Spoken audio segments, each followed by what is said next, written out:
গ্রামীণ জনোন্নয়ন যে আমি সহযোগিতা পাইছি, যেমন হাঁস মুরগি পালন করে ওই জায়গায় আমারে ওরা ঔষধ ভ্যাকসিন বা পরামর্শ ভালো থাকার জন্য এই যে সাইনবে আমারে অনেক সময় পরামর্শ দিতে। আর আমি যদি মানে অসুস্থ দেখ হাঁস মুরগি, তাহলে আমি তার কাছে ফোন করতাম, ফোন নাম্বার রেখে দিতাম। পরে আমি ওই জায়গা দিয়ে মুরগি পেয়েছি।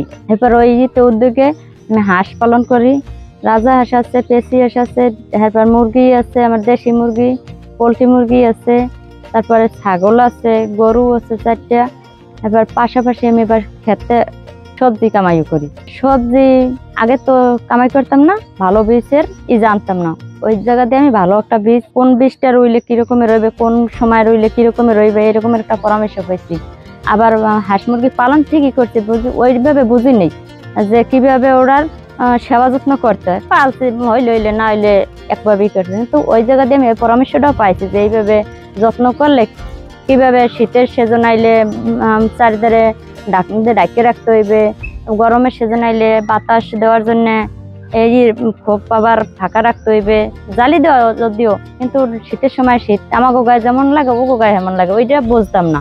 কিন্তু শীতে ঠান্ডা লাগছে, এইটা এখন বুঝি।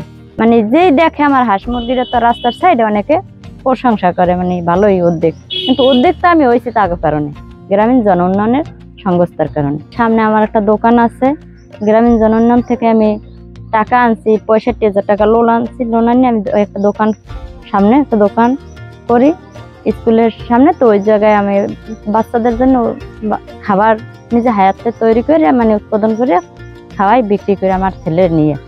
এইভাবেই আমি আর কি সামনে ধাপে ধাপে আগাইতে আছি।